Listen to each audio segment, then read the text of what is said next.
लाल बाबा rice studio से आप देख रहे हैं न्यूज 18 बिहार झारखंड। नमस्कार, अपना बिहार में आपका बहुत बहुत स्वागत। आपके साथ मैं हूं संतोष गंगवार। शुरुआत करेंगे वैशाली से आ रही बड़ी खबर के साथ, जहां असामाजिक तत्वों ने बीजेपी की प्रचार गाड़ी पर हमला कर दिया। बदमाशों ने प्रचार गाड़ी पर लगे पोस्टर को फाड़ दिया और चालक के साथ भी मारपीट की और जान से मारने की धमकी दी। पीड़ित चालक ने सदर थाने में केस दर्ज कराया है। घटना सदर थाना क्षेत्र के दौलतपुर दुर्गा मंदिर के पास की है। 5 अज्ञात बदमाशों ने प्रचार गाड़ी में तोड़फोड़ और गाली गलौज करने का उन पर आरोप लग रहा है। तो दौलतपुर दुर्गा पूजा के पास इस घटना को अंजाम दिया गया। बीजेपी की प्रचार गाड़ियों पर बदमाशों ने हमला किया, प्रचार गाड़ी को तोड़ दिया, प्रचार गाड़ी पर लगे पोस्टर को फाड़ दिया। तस्वीर भी इस समय आपकी टेलीविजन स्क्रीन पर है। चालक के साथ मारपीट की है, गाली गलौज का भी गंभीर आरोप लग रहा है। चालक को जान से मारने की धमकी भी दी गई है। बड़ी खबर इस समय आपकी टेलीविजन स्क्रीन पर। दौलतपुर दुर्गा मंदिर के पास इस घटना को अंजाम दिया गया। दौलतपुर दुर्गा मंदिर के पास जो प्रचार हो रहा था उसी दौरान प्रचार खत्म हुआ तो आगे आए और मोबाइल सवाल आया 5-6 गोटा और फाड़ दिया, मोबाइल छीन लिया, पोस्टर हथाबाई हुआ। राम चौक से थोड़ा सा अंदर गया था। उसको स्थानीय कुछ अराजक तत्वों के द्वारा यह कहा जाना कि तुम भाजपा का प्रचार इस क्षेत्र में नहीं कर सकते हो और पोस्टर को फाड़ दिया जाना, डराना, धमकाना, यही सब हुआ। इसको लेकर के थाना में एनडीए के कार्यकर्ता हम यहाँ आए हैं। और बाढ़ से बड़ी खबर मिल रही है, जहां पर हथियार के साथ 3 तस्कर गिरफ्तार किए गए हैं। 3 देसी कट्टा और 75 कारतूस बरामद हुए हैं। सालिमपुर थाना क्षेत्र में पुलिस की यह कार्रवाई सामने आ रही है। बड़ी खबर, महत्वपूर्ण खबर इस समय आपकी टेलीविजन स्क्रीन पर। बाढ़ से बड़ी खबर है, हथियार के साथ 3 तस्कर गिरफ्तार कर दिए गए। 3 देसी कट्टा और 75 कारतूस बरामद हुए हैं। सालिमपुर थाना क्षेत्र में पुलिस की यह कार्रवाई सामने आ रही है।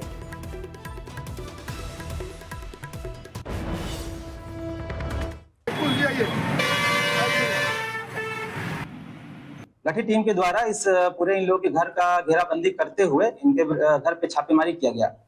छापेमारी के क्रम में जो सोनू कुमार हैं और दूसरे जो उपेंद्र कुमार हैं, इन लोगों के घर से विधिवत जब तलाशी लिया गया तो 3 देसी कट्टा और 70 जिंदा कारतूस इनके घर से बरामद किया गया। और पटना से बड़ी खबर मिल रही है, होटल में शव मिलने से सनसनी फैल गई है। उमेश सिंह के तौर पर मृतक की पहचान हो रही है। करोड़ों के घोटाले का आरोपी था उमेश। 200 करोड़ के घोटाले का आरोपी बताया जा रहा है। मुंगेर के बिंदवारा का रहने वाला था। प्रथम दृष्टया आत्महत्या की आशंका जाहिर की जा रही। पहले कुछ दिनों से घर से गायब था। कोतवाली थाना क्षेत्र के फ्रेजर रोड की यह पूरी घटना। पटना से यह बड़ी खबर इस समय आपकी टेलीविजन स्क्रीन पर। होटल में शव मिलने से सनसनी। उमेश सिंह के तौर पर मृतक की पहचान हुई, जिस पर 200 करोड़ के घोटाले का आरोप था। और आरजेडी ने रविशंकर पासवान को बनाया अपना अधिकृत उम्मीदवार। मोहनिया सीट से पार्टी का अधिकृत उम्मीदवार रविशंकर पासवान को घोषित कर दिया गया है। पूर्व सांसद छेदी पासवान के बेटे हैं रविशंकर पासवान। मोहनिया से निर्दलीय नामांकन किया था। कैमूर की मोहनिया विधानसभा सीट से आरजेडी प्रत्याशी का नामांकन रद्द होने के बाद अब यह बड़ा फैसला आरजेडी की ओर से लिया गया है। आरजेडी प्रत्याशी श्वेता सुमन का नामांकन रद्द हुआ और उसके बाद अब आरजेडी ने रविशंकर पासवान को अधिकृत उम्मीदवार बनाया है, जिन्होंने निर्दलीय प्रत्याशी के तौर पर नामांकन किया था। और विधानसभा चुनाव से ठीक पहले आरजेडी को बड़ा झटका लगा है। टिकट वितरण में उपेक्षा और पक्षपात के आरोप लगाते हुए अति पिछड़ा वर्ग प्रकोष्ठ से जुड़े 50 नेताओं ने सामूहिक इस्तीफा दे दिया। वहीं इस्तीफा देने वालों में प्रदेश महासचिव भोला सैनी, प्रदेश उपाध्यक्ष डॉक्टर कुमार गौरव, प्रधान महासचिव गोपाल लाल देव समेत कई जिला और प्रखंड पदाधिकारी शामिल हैं। दरभंगा में आयोजित प्रेस कॉन्फ्रेंस में नाराज नेताओं ने कहा कि टिकट बंटवारे में अति पिछड़ा समाज की अनदेखी की गई है।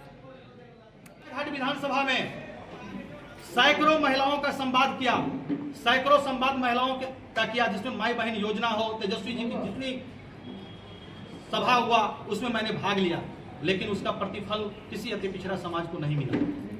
तो मैं आज बहुत ही भारी मन से अपने प्राथमिक सदस्यता के साथ साथ अपने पद पर, जो भी मैं पद पर हूं, उससे इस्तीफा देता हूं। 28 वर्षों में राष्ट्रीय जनता दल द्वारा दरभंगा जिला के 200 विधानसभा में किसी भी वर्ष एक भी टिकट अति पिछड़ा समाज को नहीं दिया गया, चाहे वह किसी भी वर्ग का लोग हो। हम लोग राष्ट्रीय जनता दल के साथ 36 वर्ष से लगे हुए हैं, काम कर रहे हैं, काम की मजदूरी का आशा कर रहे हैं, लेकिन आज हम लोग निराश हो चुके राष्ट्रीय जनता दल से कि 36 वर्ष के मजदूरी का कोई भी मजदूरी राष्ट्रीय जनता दल हम लोगों को नहीं दी है और न देगी। और आरजेडी पर अति पिछड़ों के अपमान का आरोप लगाकर पार्टी से इस्तीफा देने वाले डॉक्टर अनिल सहनी बीजेपी में शामिल हो गए। बीजेपी चुनाव प्रभारी धर्मेंद्र प्रधान ने उन्हें पार्टी की सदस्यता दिलाई। बिहार बीजेपी के प्रदेश अध्यक्ष दिलीप जायसवाल ने अनिल सहनी के बीजेपी में शामिल होने पर कहा कि सहनी समाज बीजेपी और एनडीए के साथ है। बिहार का सहनी समाज, निषाद समाज किसी भी परिस्थिति में अब किसी के छलावे में आने वाला नहीं, और एक बहुत बड़ी संख्या सहनी समाज का इस बात का फैसला ले रही है कि एनडीए सरकार ही सहनी समाज के लिए, निषाद समाज के लिए कुछ कर सकता है। और वैसे भी भगवान राम और भगवान निषाद राज का पुराना संबंध रहा है। तो आप जब अयोध्या मंदिर जाएंगे तो पहले निषाद राज भगवान की पूजा होती है, भगवान राम ने ही कहा, इसलिए वो सही जगह आएंगे। और पटना से बड़ी खबर मिल रही, पूर्व एमएलसी राम कुमार सिंह आरजेडी में शामिल हुए हैं। कई नेताओं ने आरजेडी का दामन थामा। नेता प्रतिपक्ष तेजस्वी यादव ने सदस्यता दिलाई। तिरहुत स्नातक निर्वाचन क्षेत्र से 3 बार विधान पार्षद रहे राम कुमार सिंह अब आरजेडी के साथ चले गए हैं। पटना से बड़ी खबर आप तक पहुंचा रहे हैं। पूर्व एमएलसी राम कुमार सिंह आरजेडी में शामिल हो गए। कई नेताओं ने आज आरजेडी का दामन थामा। नेता प्रतिपक्ष तेजस्वी यादव ने यह सदस्यता दिलाई है। तिरहुत स्नातक निर्वाचन क्षेत्र से 3 बार विधान पार्षद रहे हैं राम कुमार सिंह, जो अब आरजेडी में शामिल हो चुके हैं। और मुंगेर के तारापुर विधानसभा में सियासी सरगर्मी तेज हो गई है। वीआईपी पार्टी से इस्तीफा देने और नाम वापस लेने के बाद सकलदेव बिंद बीजेपी प्रत्याशी सम्राट चौधरी के प्रचार प्रसार में जुट गए। सम्राट चौधरी को जिताने के लिए तारापुर में लगातार जनसंपर्क अभियान चला रहे हैं। उन्होंने आरोप लगाया कि तेजस्वी यादव के कहने पर उन्होंने नामांकन किया था, लेकिन उसके बाद आरजेडी ने वहां से अपना उम्मीदवार उतार दिया। इससे नाराज होकर उन्होंने बीजेपी ज्वाइन कर ली है। सकलदेव बिंद ने कहा है कि आरजेडी और महागठबंधन ने निषाद समाज के साथ अन्याय किया है। लोग बैठेगा मेरे साथ, बाहर का लोग।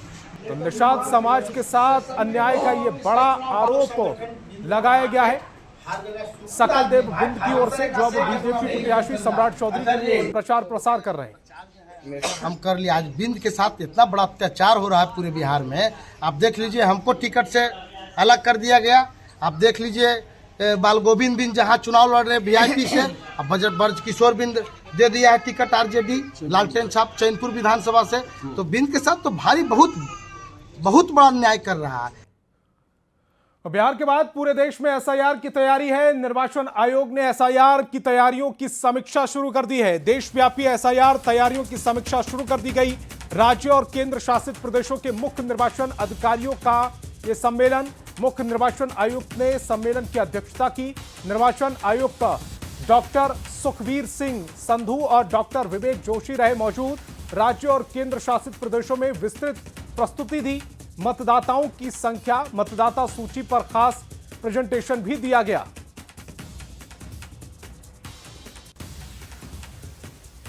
और मुजफ्फरपुर के गायघाट विधानसभा क्षेत्र में केंद्रीय मंत्री ललन सिंह ने चुनावी सभा को संबोधित किया।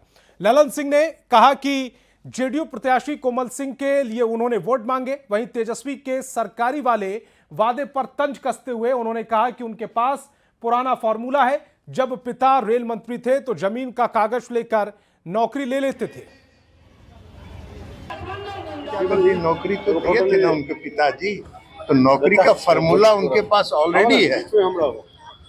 तेजस्वी यादव जी के पिताजी रेल मंत्री थे और नौकरी देने का एक फार्मूला उन्होंने बनाया कि जिसको नौकरी पाना है अपना जमीन तेजस्वी जी के नाम से, तेज प्रताप जी के नाम से, मीसा भारती जी के नाम से लिख दो, नौकरी पा लोगे। तो ये फार्मूला तो उनके पास पहले से है ही, तो उसी फार्मूला पर आगे बढ़ रहे हैं।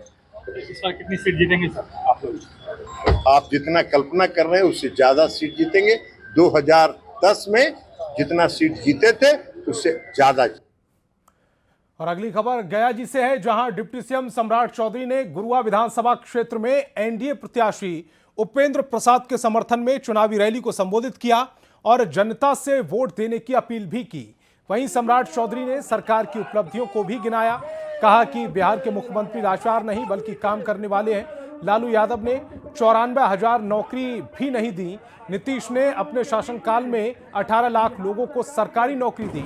जहां रैली में मंच पर एनडीए नेताओं ने डिप्टी सीएम का जोरदार स्वागत किया। जिस परिवार में लालू यादव सबसे बड़े नेता हैं और वही उन्होंने सिखाया है कि एक बड़े मुख्यमंत्री जिसने 20 साल तक बिहार को सींचने का काम किया, इस तरह का बयान उनके बेटे को देना चाहिए। ये दुर्भाग्य है लोकतंत्र के लिए शर्मसार। उनके पिताजी 15 साल मुख्यमंत्री रहे, बिहार की जनता देखी है, 94,000 लोगों को भी नौकरी नहीं दिया। नीतीश जी ने अभी तक अपने पूरे शासन काल में लगभग 18 लाख लोगों को सरकारी नौकरी दिया। ये बड़ी बात है। और इस विधानसभा चुनाव में लखीसराय सीट हॉट मानी जा रही है, क्योंकि यहां से उप मुख्यमंत्री विजय कुमार सिन्हा चुनावी मैदान में है। विजय सिन्हा को टक्कर देने के लिए अमरीश कुमार अनीश भी कांग्रेस प्रत्याशी के रूप में चुनावी मैदान में ताल ठोक रहे हैं। उप मुख्यमंत्री विजय कुमार सिन्हा आज साकिबपुर, बालगुदर और अमराहा पंचायत कई गांव का दौरा किया। वहीं जनसंपर्क अभियान चलाकर जनता से वोट देने की अपील की। वहीं विजय कुमार सिन्हा ने जीत का दावा करते हुए विपक्ष पर जमकर निशाना भी साधा। डबल इंजन की सरकार जो विकास गरीबों को, किसानों को, महिलाओं को, युवाओं के लिए किया है, हर बिहारी गौरवान्वित है। और बिहारियों को गाली बनाने वाला, बिहारियों को अपमानित करने वाला, पलायन के लिए विवश करने वाले कांग्रेस राजद को जवाब देने का समय है। और खबर सासाराम से है, जहां राष्ट्रीय लोक मोर्चा के सुप्रीमो राज्यसभा सांसद उपेंद्र कुशवाहा ने प्रधानमंत्री मोदी के बिहार दौरे पर खुशी जाहिर की। कहा कि प्रधानमंत्री मोदी जब जब बिहार आते हैं तो बिहार के लोगों को काफी कुछ देकर जाते हैं। दरअसल उपेंद्र कुशवाहा अपने धर्मपत्नी स्नेहलता के चुनाव प्रचार को लेकर सासाराम में डटे हुए हैं। लगातार चुनाव प्रचार कर लोगों का ध्यान साध रहे हैं। प्रधानमंत्री जी जब जब आते हैं बिहार के लोगों में खुशी की लहर दौड़ जाती है, क्योंकि जब जब आए हैं बड़ी बड़ी सौगात उन्होंने बिहार के लिए दी है। प्रधानमंत्री जी ने इतना कुछ किया है बिहार के लिए और लगातार कहा भी है कि आगे भी करेंगे। उनके ऊपर भरोसा है बिहार की जनता का।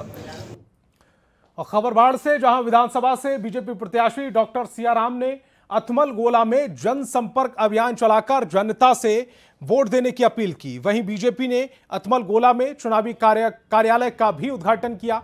इस दौरान आरजेडी कार्यकर्ताओं पर पथराव को लेकर कहा कि बीजेपी के कार्यकर्ताओं में अनुशासन है, वो ऐसा काम नहीं करेंगे। आरजेडी के लोग ही उकसाने का काम करते हैं।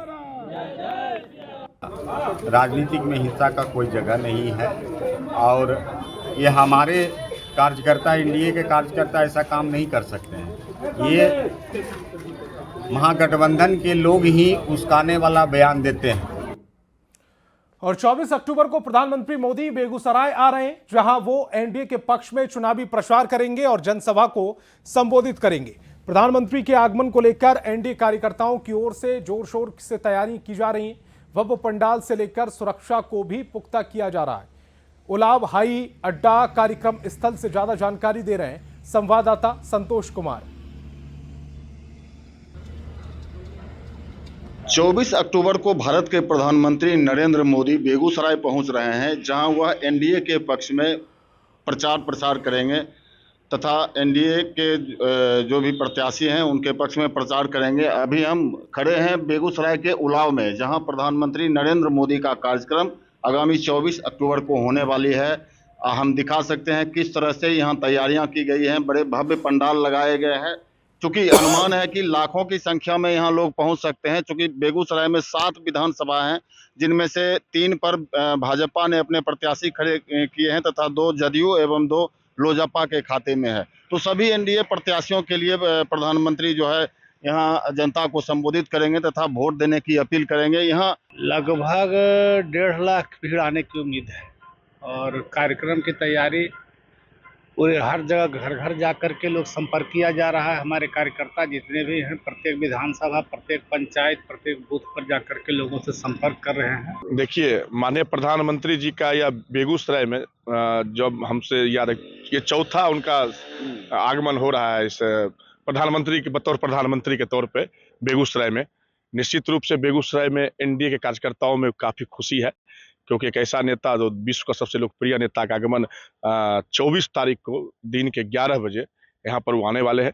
और हम तमाम एनडीए के कार्यकर्ता जब उनका यहाँ पर आगमन होगा, क्योंकि उन्होंने बेगूसराय जिला को बिहार में सबसे अधिक राशि लगभग 70,000 करोड़ की राशि का निवेश दिया है यहाँ पर और विकास की झड़ी लगा दी। एनडीए के जो कार्यकर्ता हैं, उनके जो पार्टी के नेता हैं, उनको ऐसी उम्मीद है कि प्रधानमंत्री नरेंद्र मोदी के आने के बाद यहाँ की जो है दिशा बदलेगी और मतदाताओं का जो रुझान है वो निश्चित रूप से एनडीए के पक्ष में होगा। चूँकि पिछले चुनाव में एनडीए का प्रदर्शन कुछ खास यहाँ नहीं रहा था और एनडीए महागठबंधन से पिछड़ रही थी, लेकिन इस बार उम्मीद है कि प्रधानमंत्री नरेंद्र मोदी स्वयं आ रहे हैं तो कहीं न कहीं इसका प्रभाव जरूर पड़ेगा। संतोष कुमार, न्यूज़ 18 बेगूसराय। और लोक आस्था का महापर्व छठ पूजा को लेकर बिहार ही नहीं देश भर में तैयारियां तेज हो गई हैं। 25 अक्टूबर से नहाय खाए के साथ 4 दिवसीय छठ पूजा का महाअनुष्ठान शुरू हो जाएगा। ऐसे में